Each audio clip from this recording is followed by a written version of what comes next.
À l'école comme dans la vie active, on a des gens qui décident, eux, de s'engager, soit dans des associations, soit dans des clubs ou d'autres structures pour apporter ou pour apprendre. Il y a certaines personnes aussi qui n'en font pas de tout ça, leur activité, qui n'ont pas envie de s'engager, qui ne font rien du tout et qui continuent, qui sont focus sur leurs études. En tout cas, quelle est la bonne méthode selon vous et qu'est-ce que ça vous apporte de militer au niveau donc des structures associatives? Qu'est-ce que ça apporte? Qu'est-ce que ça fait pour notre leadership? On va décider de parler donc de ça à travers notre émission Féminin Pluriel de ce soir. Mesdames et messieurs, bonsoir et bienvenue à ce nouveau numéro de l'aventure Féminin Pluriel. C'est toujours un plaisir qu'on vous retrouve chaque mercredi à partir de 17h sur Savane TV pour notamment l'aventure Féminin Pluriel. Aujourd'hui, nous avons le plaisir de recevoir sur ce plateau Monsieur Paulo Poghini Maxime Ouba, sociologue. Il est avec nous, écrivain également et donc fondateur du centre Yanfodano que nous avons le plaisir de recevoir. Bonsoir, Monsieur Ouba. Bonsoir, excellente journaliste. Bonsoir, brillant sociologue. Bienvenue sur notre plateau. Merci, merci. Bonne année beaucoup. 2026. Merci à vous. Bonne et heureuse année également à vous. Merci beaucoup. Tout ce qui est bonheur, positif et succès. Surtout. C'est ce qu'on vous souhaite. Alors, ça fait plaisir que vous nous ramenez une nouvelle invitée sur ce plateau qu'on va découvrir. Il s'agit donc de Madame Ruth Myriam Bagbila. Elle est donc consultante et formatrice spécialisée en genre, droits sexuels et reproductifs et prévention des violences basées sur le genre, entendez par la VBG. Alors, Madame Bagbila, Myriam, Ruth, bonsoir et bienvenue. Bonsoir, merci beaucoup. Comment vous allez? Ça va bien. Et vous êtes très bien habillée. Merci, c'est très gentil. Je vous retourne le même compliment. Merci beaucoup. Ça fait plaisir pour nous sur ce plateau de découvrir des pépites comme ça. Merci d'avoir décidé de partager vos connaissances avec nous et surtout aussi d'éclairer davantage les jeunes parce que je pense qu'ils sont très concernés par ce sujet, parce que le thème de ce soir, c'est l'engagement associatif comme une école de leadership. L'engagement associatif comme une école de leadership. On va en parler tout à l'heure, mais on va faire plus connaissance donc avec nos invités sur ce plateau. Monsieur Obabou, vous n'êtes plus à présenter aux téléspectateurs de Féminin Pluriel parce que vous y êtes passé. Vous êtes passé à cette émission plusieurs fois.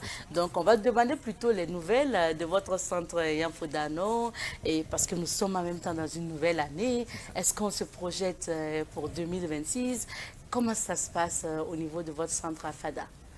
Ça se passe super bien et je profite de remercier encore le groupe Savane pour la promotion que vous faites de nos activités et montrer que du côté de Fada, ça bouge et que c'est encore possible d'aller s'y installer, même si certains peignent la zone en rouge. Oui. Donc, merci encore pour tout ce que vous faites pour nous. Du côté de Yanfodano, actuellement, nous sommes en laboratoire parce que nous sommes en train de préparer nos 2 prochains livres qui vont sortir au cours de 2026.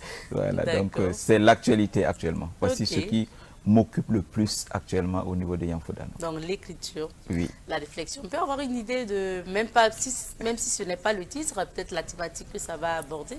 Oui, le premier, c'est la réédition de notre livre « Un livre pour la patrie qui va s'adresser particulièrement aux parents et aux enseignants avec pour sous-thème « Comment transmettre aux enfants notre engagement patriotique ». Parce qu'aujourd'hui, nous nous rendons compte que nos jeunes ont besoin d'être éduqués différemment afin de recevoir le flambeau et de donner encore plus de lumière et d'éclat à ce pays que nous aimons tant. C'est très bien. Et le deuxième Le deuxième livre, il aborde, il essaie aussi de répondre à une question, voilà, comment valoriser les 5 ressources principales que nous avons en tant qu'être humain. La première ressource, c'est le temps. La deuxième ressource, c'est notre personne même, notre physique. La troisième ressource, ce sont nos émotions. La quatrième ressource, ce sont les finances. Et la cinquième ressource, ce sont nos relations. Comment est-ce que nous devons apprendre à nos jeunes à valoriser ces 5 ressources-là afin d'obtenir ce qu'ils veulent de la vie? Voici à peu près les 2 livres qui sortiront en 2026 par la grâce de Dieu. Par la grâce de Dieu, on a hâte et puis on vous souhaite bonne inspiration. Merci que beaucoup. Dieu vous inspire encore. Merci. Alors, on fait la connaissance de Madame Bagbila ce soir. Je rappelle que vous êtes spécialiste en droit, droit sexuel et reproductif et prévention des VBG. Alors, tout ce titre-là, quand on a lu ces notions-là, à terme clair, ça consiste à quoi votre travail? D'accord, merci beaucoup pour la question. Ça consiste à accompagner les communautés, les organisations ou les institutionnels dans la compréhension des inégalités entre hommes et femmes, la prévention des violences basées sur le genre et aussi la promotion des droits sexuels et reproductifs. Et plus concrètement, il s'agit d'organiser des formations sur ces thématiques, des séances de sensibilisation, faire aussi de l'analyse, genre par exemple des projets ou des structures, et surtout accompagner dans la mise en œuvre concrète de stratégies qui sont adaptées au contexte du Burkina. D'accord. Est-ce que vous travaillez au Burkina exclusivement et généralement dans quelle localité, ou bien vous intervenez aussi ailleurs? Il faut dire que tout dépend du besoin. Voilà, j'interviens aussi bien au Burkina que aussi à l'extérieur en fonction des sollicitations. Voilà. Mais pour le cas du Burkina, est-ce que c'est plus les zones reculées qui sont plus concernées par ces thématiques-là que vous abordez, ou bien même Ouagadougou a besoin de sensibilisation et de formation sur ce sujet? Il faut dire que aussi bien les zones reculées, que ce soit un milieu rural ou un milieu urbain, le besoin est là. D'où aussi le fait de souvent accompagner même les acteurs de l'écosystème qui sont chargés par exemple de la mise en œuvre de certains projets ou programmes afin qu'ils puissent mieux intégrer, mieux prendre en compte ces questions de genre là dans leurs interventions. Voilà. Et en milieu rural également pour aider les populations, notamment par exemple l'entourage masculin, voilà, à mieux accompagner les femmes à s'épanouir professionnellement. D'accord. Certainement, un de ces jours, pourquoi pas, on parlera de ce thème-là. On parlera donc de genre et surtout aussi de prévention de violences basées sur le genre avec vous. Ça sera vraiment une thématique qu'on pourra aborder avec vous, pourquoi pas. Mais aujourd'hui, on s'intéresse donc aux associations, à l'engagement associatif comme école de leadership. J'aimerais bien qu'on prenne vos cas respectifs pour voir si vous êtes allé aussi à cette école-là, Monsieur Oba. Est-ce que en tant que peut-être élève, étudiant ou encore jeune burkinabé, vous avez milité dans des associations? Oui, s'il y avait à reprendre, je crois que j'aurais fait deux choses pendant mon cursus scolaire. Parce que nous avons commis l'erreur de faire quoi? De faire ce qu'on appelle les parcours linéaires. Études. C'est ça. Voilà. Les deux choses que j'aurais faites, si je pouvais reprendre, c'était d'abord m'engager dans au moins une association. Et deuxième chose, ce que j'allais faire, c'est entreprendre pendant que je suis étudiant. Donc aujourd'hui, on parle plus de l'engagement associatif. C'est vrai qu'il y avait tout ce qui concerne les activités, parce que j'étais enfant de chœur à l'église et tout ça. Mais ça, c'était vraiment l'éducation religieuse. Mais l'engagement associatif, c'est vraiment quelque chose que je vais inculquer à mes enfants aujourd'hui, que j'encourage les jeunes à faire, parce qu'on apprend beaucoup. Et ça nous permet non seulement de donner, parce que quand on dit associatif, c'est souvent du bénévolat, apprendre à donner, apprendre à être au service, voilà, et apprendre aussi à se préparer à intégrer le milieu professionnel.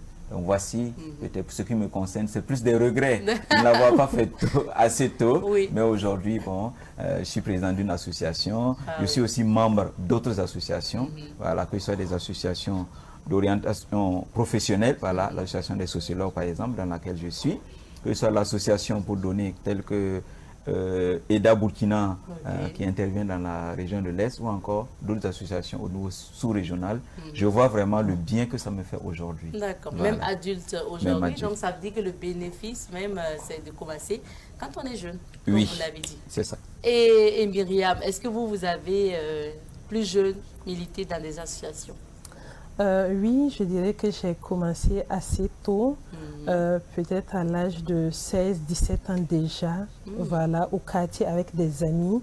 On a décidé ensemble de créer une association oui, qui faisait la promotion de la culture, mais avec aussi un volet sensibilisation. Et j'avoue que le travail que je fais actuellement a été influencé par ça, parce que très tôt j'ai commencé la sensibilisation à travers l'animation de tes débats sur des questions comme les IST, voilà, les avortements et autres, voilà, des thématiques comme ça. Donc oui, et jusqu'à présent, je continue toujours de militer dans des associations car c'est très, très bénéfique en ce sens que ça m'a aidé par exemple à développer le sens de l'écoute, le travail d'équipe, la gestion de conflits. C'est très important. C'est-à-dire la gestion de conflits. Parce que lorsque vous retrouvez en association, vous venez avec différentes éducations, voilà, différents tempéraments, et vous avez un objectif commun. Voilà. Et pour que cet objectif commun soit atteint, il faut des concessions. Donc, forcément, ça t'amène à des remises en cause personnelles, voilà, à tempérer certaines choses, certains comportements, à changer, à s'améliorer, à s'adapter aux autres et à comprendre également les autres pour que vraiment la collaboration se passe très bien. Comme on le dit souvent, cohabiter, c'est pas facile. C'est vrai. Et vous est-ce que vous avez milité, c'est vrai, mais est-ce que vous avez dirigé, vous avez été présidente de l'association? Parce que là, c'est une autre responsabilité qui s'ajoute.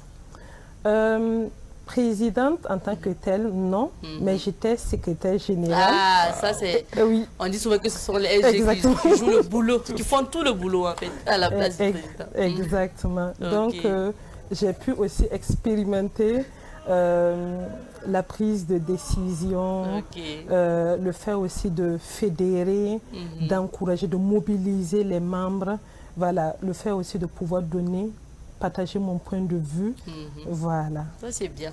Vraiment, moi pour ma petite expérience, moi j'ai toujours aussi milité dans des associations et chez moi c'était deux volets, le côté culturel pour des troupes de théâtre et autres jusqu'à l'université, mais le côté associatif aussi.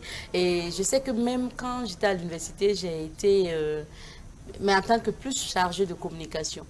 Voilà, vraiment j'ai évolué dans ce domaine-là. Donc j'ai été dans des associations en tant que chargée de communication presque tout le temps. Tout le temps. Je ne savais même pas que ça allait me suivre jusqu'à ce boulot en fait.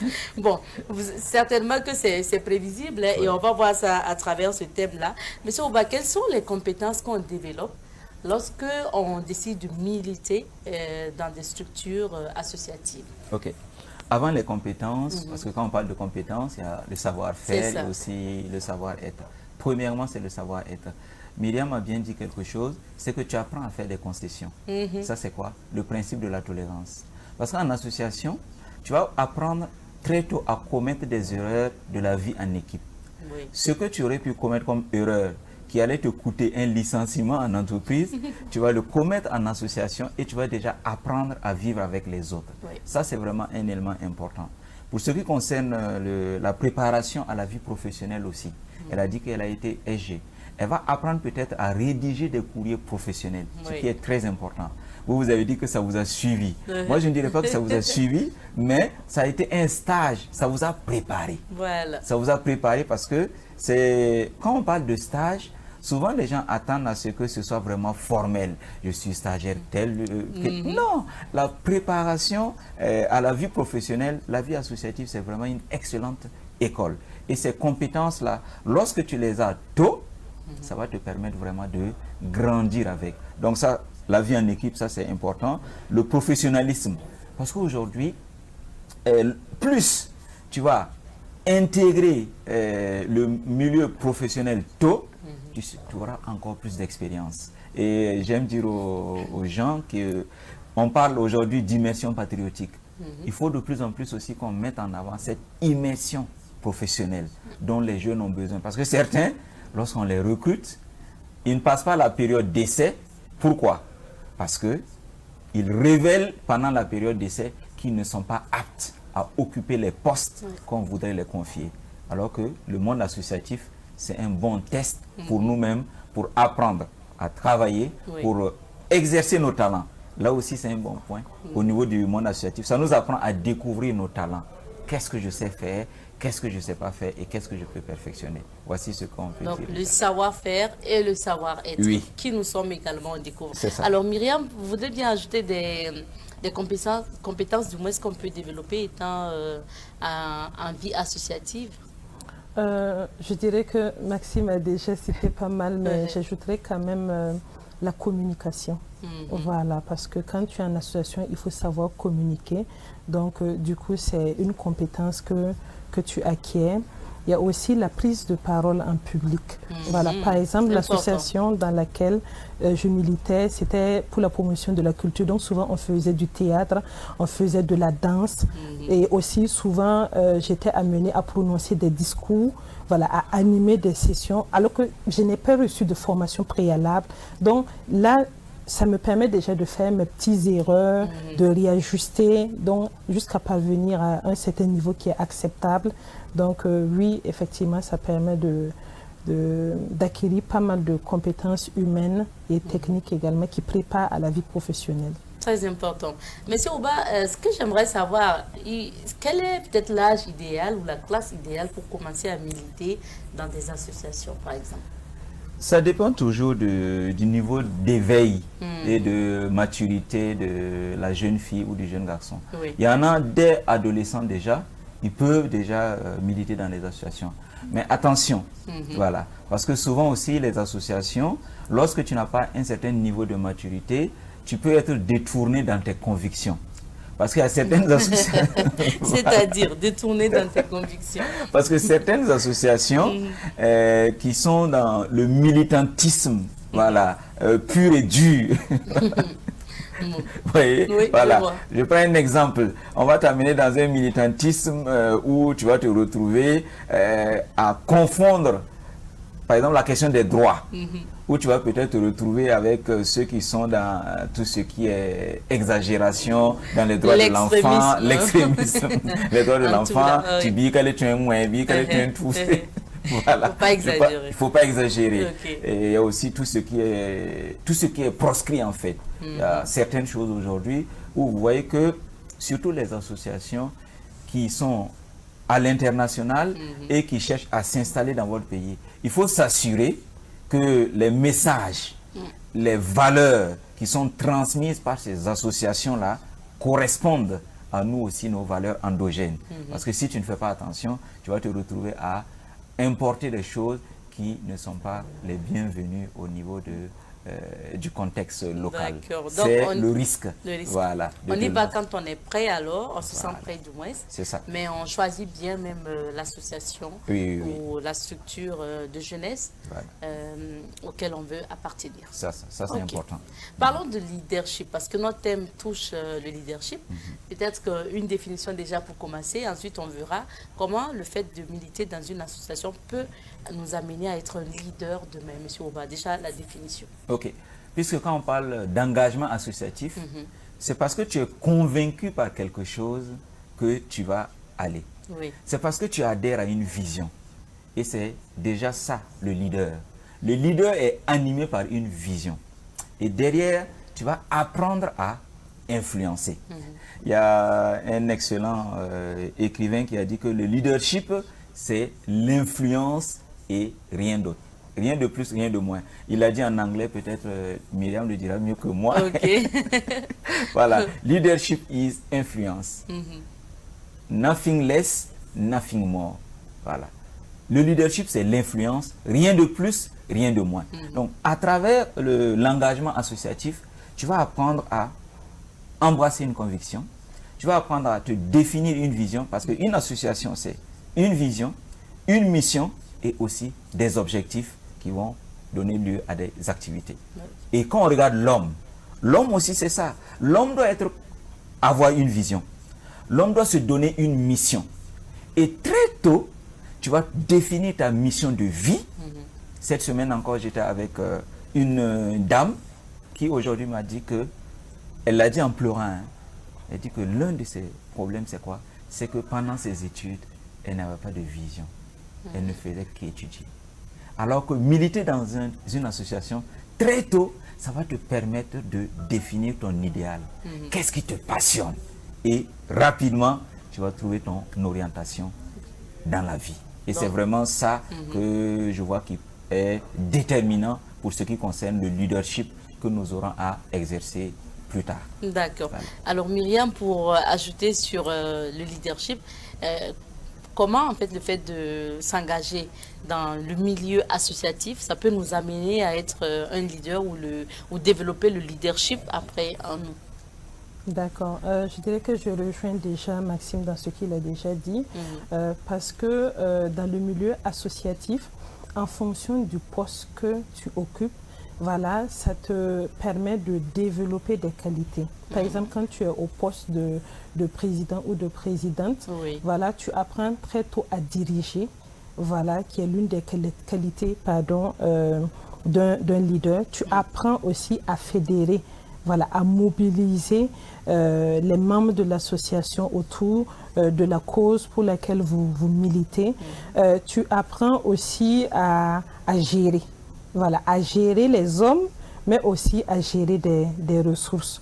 Voilà, donc c'est autant de choses également qui développent le leadership de ces personnes qui militent au sein des associations.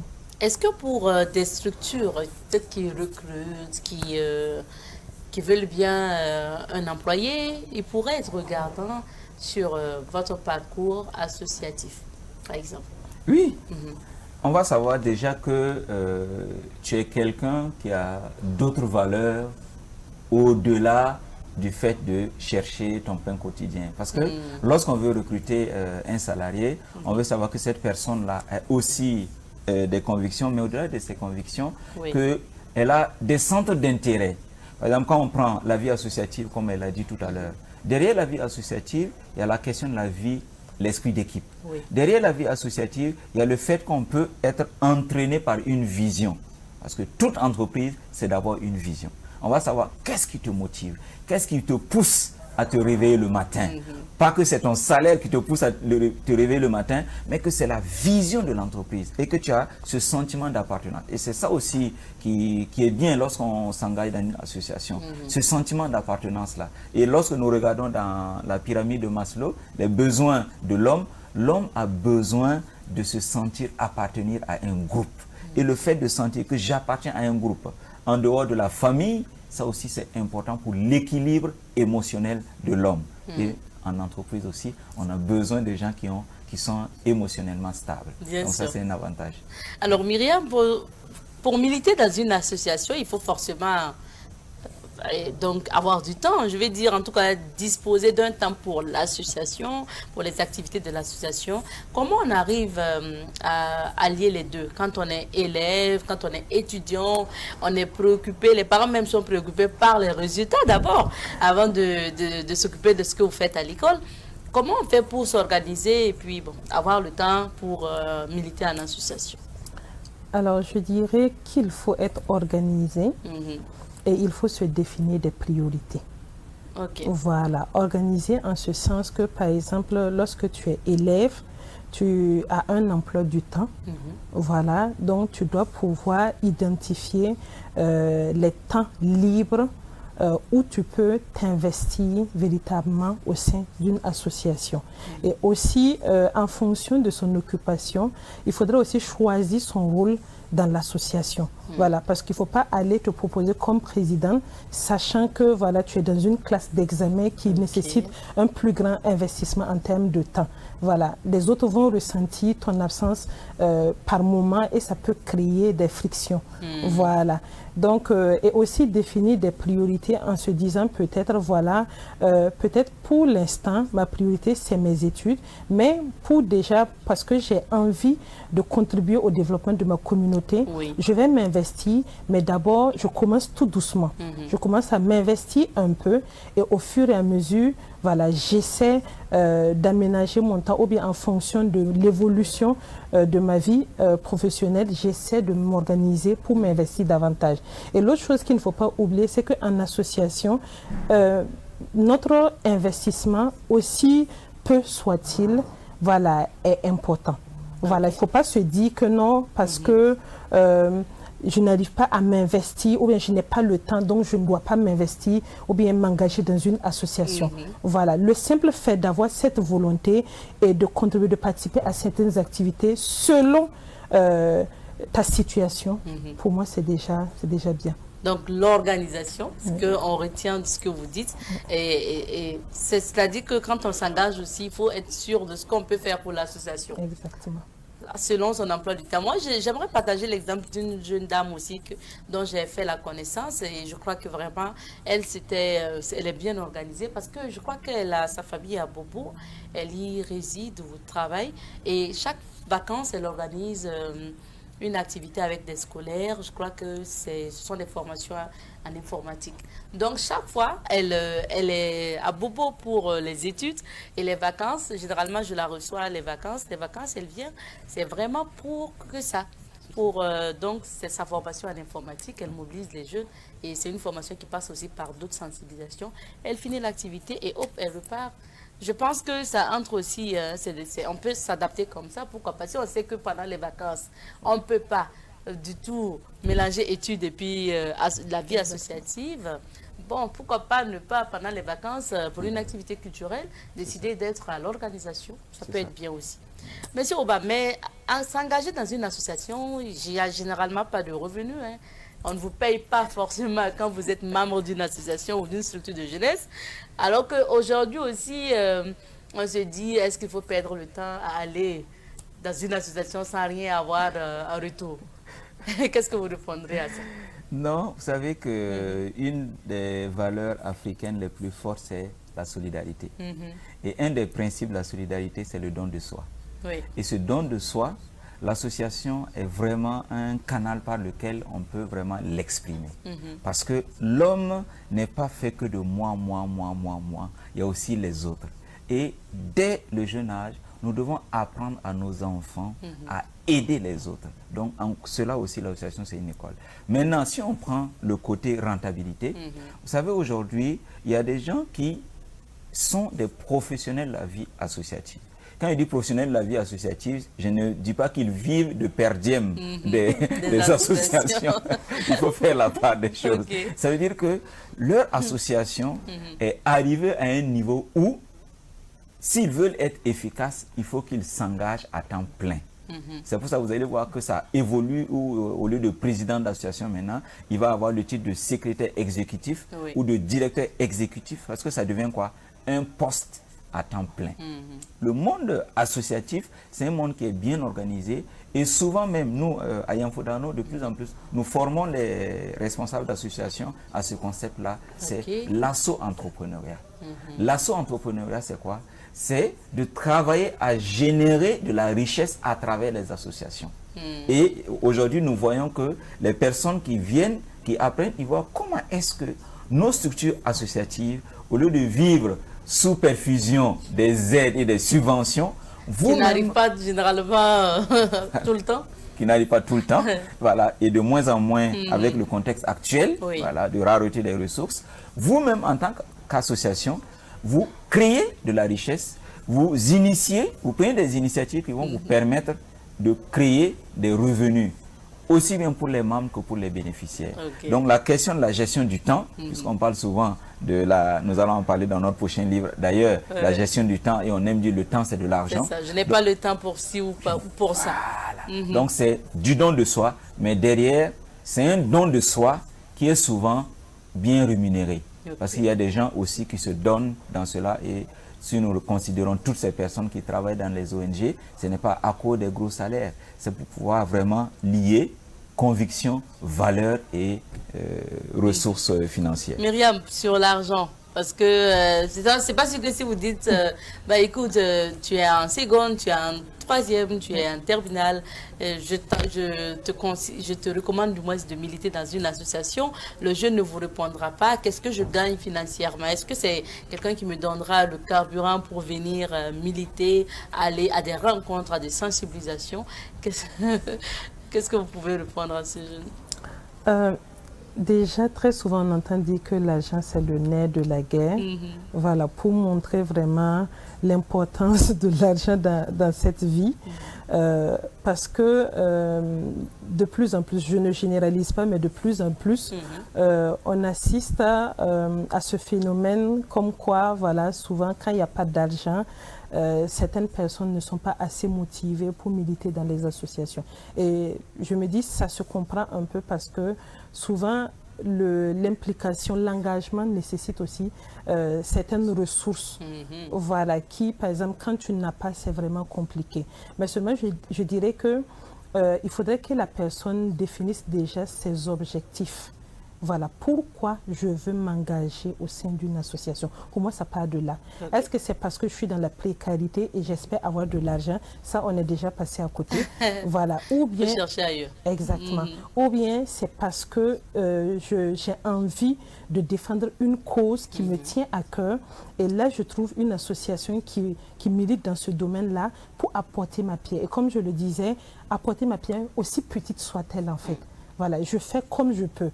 Par exemple, s'il y a des activités à proximité de chez moi qui ne nécessitent pas un grand déplacement, je participe. S'il y a par exemple une organisation derrière à laquelle je peux participer sans pour autant dépenser peut-être des ressources, je le fais, c'est ma contribution. Voilà. Donc, on devrait vraiment arriver à s'investir pleinement en association en fonction de ses réalités, en fonction de ses moyens également. D'accord, donc il faut s'adapter. Mais si on va s'investir dans une association, on peut rencontrer aussi des échecs. C'est vrai que ce n'est pas dans le milieu professionnel, mais oui, soit des échecs, soit de mauvaises expériences avec peut-être des collègues de l'association. Est-ce que ces échecs-là ne peuvent pas décourager un tant soit peu le militant qui est le futur leader? Oui, je crois que tout ça, ça fait partie de l'école du leadership qu'est le monde associatif. Okay. Ça veut dire, connaître l'échec à un certain âge, ça peut te préparer à te relever. Ça, c'est important. Oui. Et un autre élément, pendant que Myriam parlait, qui m'est venu à l'esprit, pendant qu'on cherche à mettre le lien fort qu'il y a entre vie associative et leadership, vous savez, un des principes du leadership, c'est d'apprendre à servir. On dit le leader, ce n'est pas quelqu'un que l'on sert, mais celui qui se met au service des autres. Et dans le monde associatif, c'est apprendre réellement à être au service des autres. Apprendre à être motivé par autre chose que ses intérêts égoïstes. Et c'est vraiment ça le leader. Donc aujourd'hui, quand on parle de connaître l'échec, c'est normal. Quand tu vas connaître certains échecs, le fait même que certaines personnes vont te trahir, tu peux devenir membre d'une association et en même temps tu te rends compte qu'en réalité, ce qui est écrit sur les papiers comme vision, comme objectif, ce n'est pas ça en réalité qui motive les gens. Les gens sont motivés par leurs propres intérêts. Et ça, tu vas te rendre compte, qu'est-ce qui se passe? Je me sens trahi. Comment tu gères la trahison? Oui. Ça aussi, c'est déjà une école que tu vas te permettre. Donc, connaître l'échec dans le monde associatif, cela va arriver. Mais cela va contribuer à te former. Parce que la vie associative, c'est aussi une école de la vie, c'est une école des attitudes. Okay. Comment me relever après un échec, ça aussi, je crois qu'il est important pour nous de l'apprendre. On peut l'apprendre dans la sphère familiale, on peut l'apprendre dans la vie de l'entreprise, on peut aussi l'apprendre dans la vie de l'association. Donc, connaître les échecs, ça va arriver. Et aussi, un autre élément, c'est quoi? Vous pouvez vous fixer des objectifs et ne pas atteindre vos objectifs. C'est une forme d'échec. Voilà. Peut-être que vous devez vous réinventer en tant qu'association. Ça peut être aussi le fait que vous n'arrivez pas à mobiliser les ressources ou encore que vous n'arrivez pas à mobiliser les gens autour de vous. Une étude a montré qu'en général, dans une association, c'est 5% des membres qui sont actifs. Oui. 5%. Je crois que tous ceux qui ont milité dans une association peuvent au moins confirmer ça. Voilà. Il y a toujours des gens qui sont membres qui ne viennent jamais aux réunions. Ça, c'est sûr. Voilà. J'espère que certains vont se reconnaître. Voilà. Ils ne viennent pas aux réunions. Quand il faut cotiser, ils ne cotisent pas. Mais quand ils entendent qu'il y a avantage, ils veulent être les premiers. En tant que président d'association, j'aime toujours apporter cette clarification.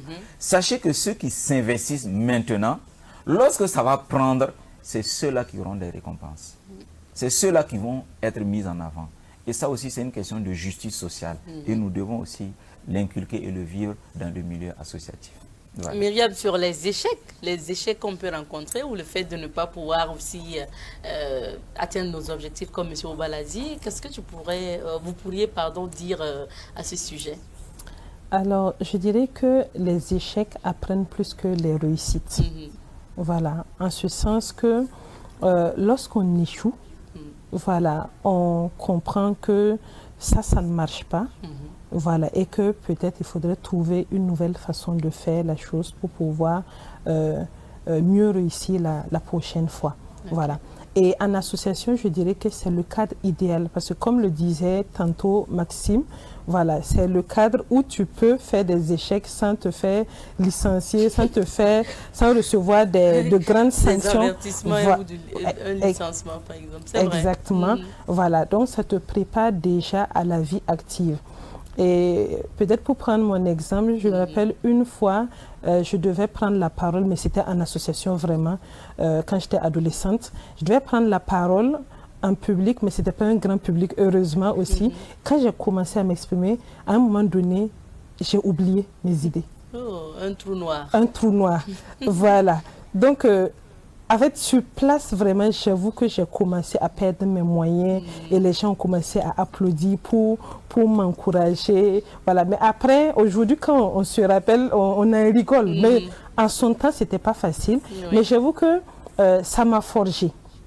Ça m'a forgé parce que je me suis dit, ok, j'ai essayé d'analyser pour voir qu'est-ce qui n'a pas bien fonctionné parce que j'avais voulu tout mémoriser sans avoir peut-être un papier qui va me guider. Et je me suis dit, bon, prochainement, je ne me joue plus au zéro.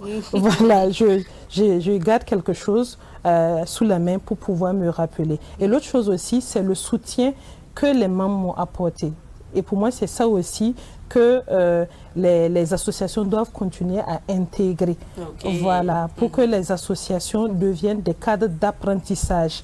Voilà, mais que ce ne soit pas juste des endroits où on vient juste, voilà, où on passe, non, où on fait des erreurs, on tombe, mais qu'on aide vraiment à se relever, qu'on aide à découvrir le potentiel de chacun, les talents et à les valoriser en fait. Très important, valoriser les talents. Ouais. Alors, le leadership maintenant, c'est vrai, on dit que nous, aujourd'hui, nous affirmons sur ce plateau, avec vous, que la vie associative nous conduit vers le leadership. Maintenant, quelle est l'importance du leadership dans la vie active de l'individu, M. Rouba? Ok, l'importance du leadership. Déjà, disons que tout le monde n'est pas appelé à être leader. Voilà. Maintenant, lorsque tu as un appel de leader, tu ne dois pas te dérober.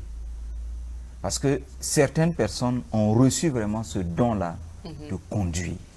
C'est une vision ou quoi, M. Ouba? Ça se passe comment? Je dis, c'est une responsabilité en fait. Okay. Il y a des gens, c'est comme si Dieu les a créés pour être des meneurs. Oui. Et lorsque Dieu t'a créé pour que tu sois un meneur, si tu ne joues pas ce rôle-là, excusez-moi l'expression, tu es comme un lâche. Tu as refusé d'assumer cette responsabilité. Tu as peut-être été créé pour ça. C'est peut-être à toi d'être devant. Les gens t'ont peut-être sollicité, viens. Il y a des gens qu'on a sollicités et on leur a dit, viens, sois notre chef-taine, sois notre chef. Oui. Et là, je profite surtout pour les femmes. Vous savez, il y a une certaine injustice à l'égard des femmes. Si vous prenez au niveau de la famille, système patriarcal, les femmes sont rarement mises en avant. Si vous prenez la religion, par exemple, l'imam Kabé, pasteur, et voilà. Donc, c'est comme des blocages de leur leadership pour ce qui concerne la sphère familiale, la sphère religieuse, la sphère politique aussi, on a vu. Oui.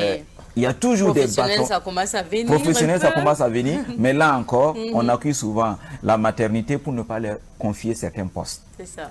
Le niveau associatif, c'est là où vraiment les femmes ont le champ libre pour exprimer leur leadership.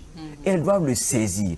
Et je suis souvent, pour ne pas dire choqué, interpellé lorsque nous avons souvent des conférences, de grandes conférences, et nous voyons des hommes qui viennent représenter des associations de femmes.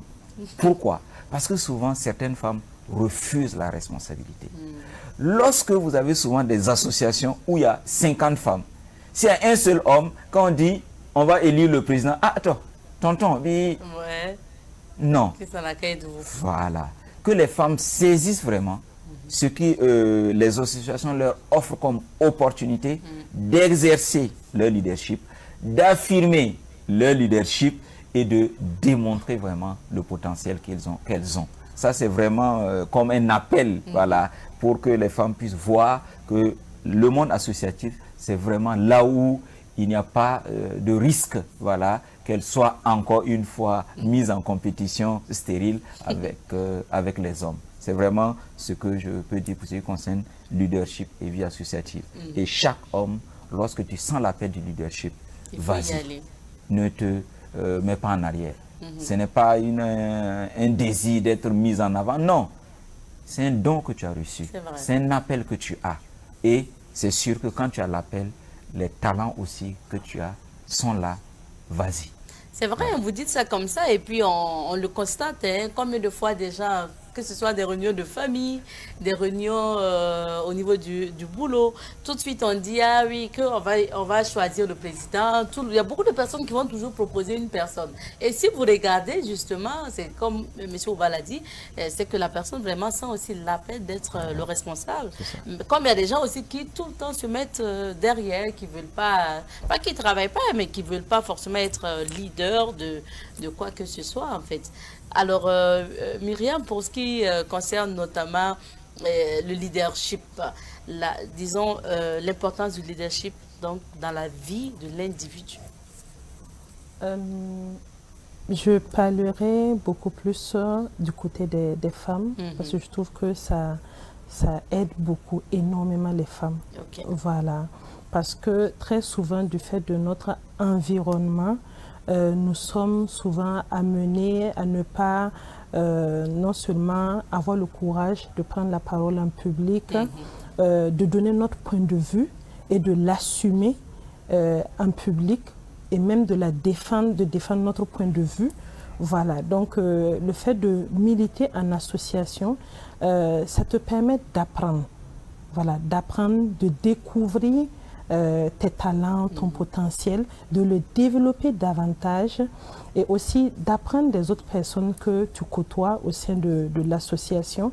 Et à travers ton évolution dans l'association, tu acquiers aussi des compétences, des manières de faire, voilà, qui influencent positivement non seulement ta sphère familiale, mais également ta sphère, comment dirais-je, professionnelle également, parce que au sein de l'association, en tant que femme, tu seras amenée à côtoyer des hommes et souvent tu vas faire face à la rivalité. Ah, forcément. Voilà, et là il faudra tenir bon.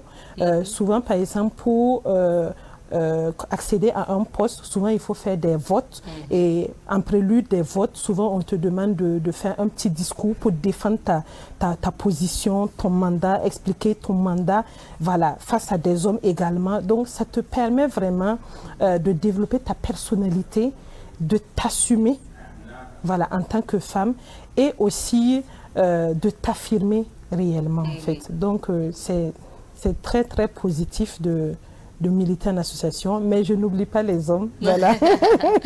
Voilà, les hommes également, je trouve que ça les aide également, voilà, à développer aussi leur potentiel, quoi. Et je sais que si en tant que femme, vous arrivez en association à passer cette étape-là, au moins vous n'allez pas être confronté au problème souvent au boulot, parce que au boulot on peut nommer une femme chef de service, et combien de problèmes souvent elle rencontre avec des hommes. Je ne veux pas parler de nos maris aussi, mais en fait, généralement, qui n'aiment pas se faire dicter des ordres par des femmes. Ce n'est pas eux tous, hein, mais il y a certains qui n'aiment pas se faire dicter des ordres par des femmes. Donc, alors qu'au service, généralement, quand vous êtes chef de service, forcément, vous donnez des ordres à tout le monde, femmes comme hommes. Mais si vous n'avez pas le mental fort, combien de femmes souvent peut-être pleurent dans leur bureau ou ne savent pas quoi faire. Bon, donc on a appris aujourd'hui qu'un militant dans une association, on rencontre tous ces problèmes dès la base. Exactement. Et dans le futur, ça peut tout simplement nous aider. C'est Donc voilà, mesdames, allez-y, foncez. C'est important de pouvoir donc utiliser ces leçons-là, utiliser ces expériences dans votre vie active. Monsieur Oba, est-ce que militer dans une association, devenir leader par la suite, ça nous prépare à des postes de responsabilité dans notre vie? Oui, oui et oui encore. Et un des points forts du militantisme dans les associations, de l'engagement dans le monde associatif, c'est que très souvent, qu'est-ce qui se passe? Vous allez voir que beaucoup de professionnels, nous sommes dans des domaines qui ne nous passionnent pas toujours. C'est-à-dire, nos emplois sont souvent plus des gagne-pains que des lieux de valorisation de nos talents. Et l'association devient comme, je ne vais pas dire comme un endroit où tu peux valoriser ton talent. Un exemple, la personne a toujours aimé enseigner, mais elle s'est retrouvée à être comptable. Et là, dans une association d'aide ou d'appui scolaire, la personne s'engage à accompagner les enfants qui n'ont pas le niveau scolaire pour les relever. Ça peut être l'autre côté aussi. La personne est enseignante, alors que ce qu'elle avait toujours rêvé faire, c'est d'être comptable. Dans l'association, elle prend le poste de trésorière et elle joue pleinement ce rôle-là. Et vous allez voir que la personne le fait avec tout son cœur. C'est son véritable boulot qui est là. Voilà, c'est son véritable boulot qui est là. Donc ça, c'est vraiment ce que je voudrais ajouter. Et du coup, bon, j'ai oublié la question. Donc je parlais de, est-ce que ça prédispose à être responsable, à occuper des fonctions dans le pays, des députés, des ministres, présidents? Elle a dit tout à l'heure la capacité à prendre la parole en public. Ça, c'est aujourd'hui, combien de personnes payent très cher pour apprendre à surmonter la peur ou encore la timidité? L'association va nous préparer à cela. C'est, comme on a dit, j'aime bien la reformulation du thème, qui est une école du leadership. Carrément. École du leadership et aussi école de la gouvernance. Voilà. Parce que apprendre à gouverner, gérer une association, c'est peut-être un jour, ça te prépare aussi à occuper un poste de ministre. Et notre premier ministre d'ailleurs, c'était nos aînés en sociologie, c'était les responsables du club de sociologie à l'université de Ouaga. Et certainement que ce qu'il avait expérimenté à l'époque, ça l'aide peut-être aujourd'hui à être ce très bon premier ministre que nous avons aujourd'hui. Donc, oui, oui et oui encore, cela nous prépare à être meilleurs. Vous avez aussi dans les associations, nous avons souvent eu des réactions qui n'étaient pas bonnes. Et aujourd'hui, nous comprenons que ce que j'avais eu comme réaction à l'époque, aujourd'hui, je ne dois pas avoir ce type de réaction maintenant que je suis responsable. Parce que en association, nous avons souvent aussi commis des erreurs qui vont nous permettre aujourd'hui d'avoir du recul lorsque nous sommes en face de la réalité aujourd'hui. Donc, certainement que ça nous prépare.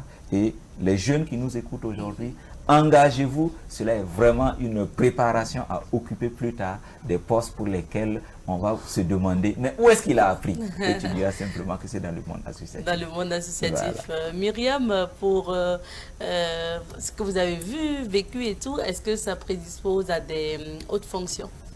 Je dirais oui, parce que si on va faire un sondage, on se rendrait compte que, en tout cas, une grande majorité des personnes qui occupent de grandes fonctions ont déjà milité au moins une fois dans leur vie dans une association.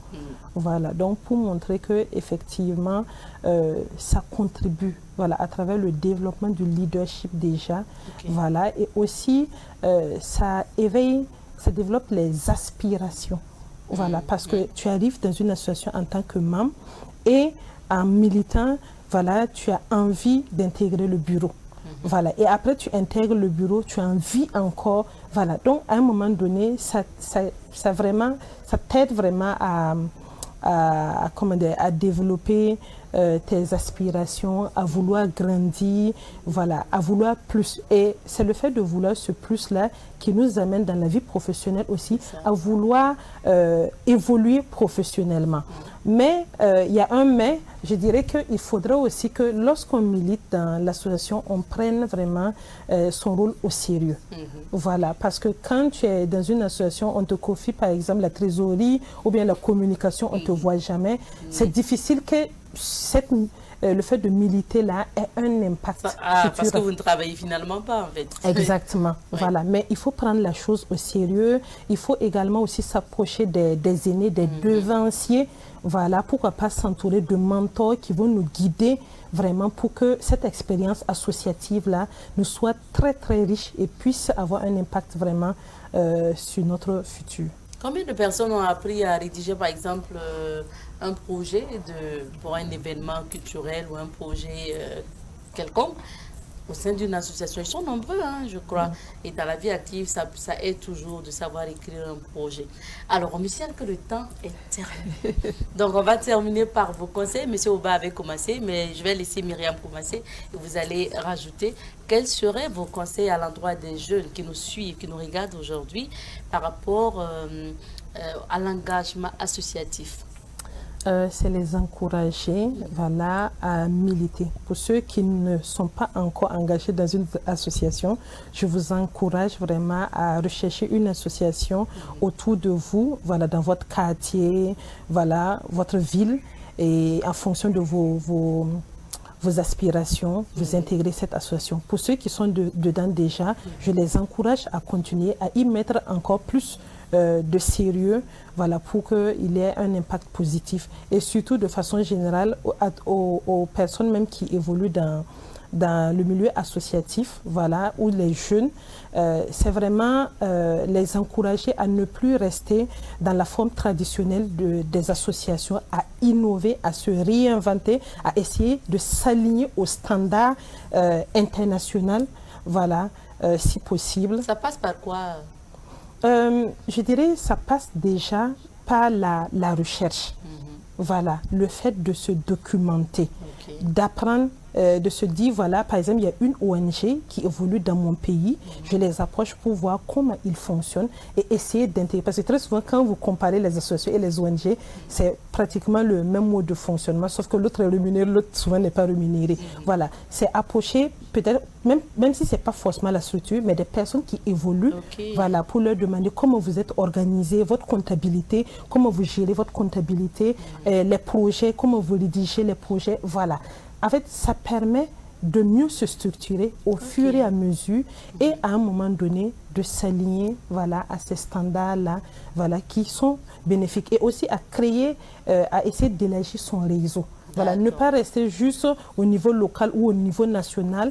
Maintenant, nous avons les réseaux sociaux qui permettent de communiquer, parler de ce que vous faites, inviter d'autres personnes, d'autres pays également à vous rejoindre pour des discussions en ligne ou bien en présentiel, à vous inviter mutuellement. Je pense que ça vous permet de voir comment on fait dans d'autres pays et voir pour tirer le meilleur pour également implémenter chez nous au plus grand bonheur de la population. Merci pour ces conseils précieux à l'endroit de la jeunesse burkinabé.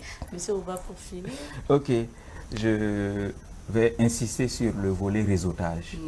Qu'ils comprennent vraiment que le monde associatif, c'est un monde qui nous prépare à apprendre à nouer et entretenir les relations. Qu'ils entretiennent ces relations.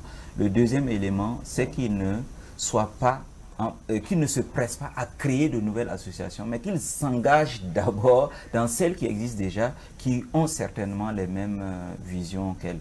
Et le dernier élément, que les gens soient fidèles.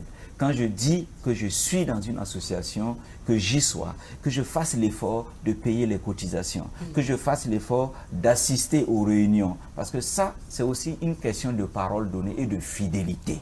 Il faut être vraiment fidèle. C'est une autre valeur à avoir. C'est ça. Il ne faut pas être membre d'association comme sympathisant, mais être vraiment un membre actif qui joue pleinement son rôle. C'est Merci vraiment beaucoup. ce que je peux dire. Merci à tous les deux d'être passés sur ce plateau. C'est une émission bénéfique pour les téléspectateurs et particulièrement pour les jeunes. Alors, vous avez vu à quel point ça peut être intéressant et surtout bénéfique pour vous de vous engager au sein des associations. Engagez-vous et vous voyez, le mot engagement est très important. Donc, on s'engage avec le cœur et les moyens pour pouvoir donc apprendre. Merci de nous avoir suivis. On va s'arrêter ici pour Féminin Pluriel de ce soir. Prenez grand soin de vous et à une autre fois pour un autre numéro de l'émission. Tschüss.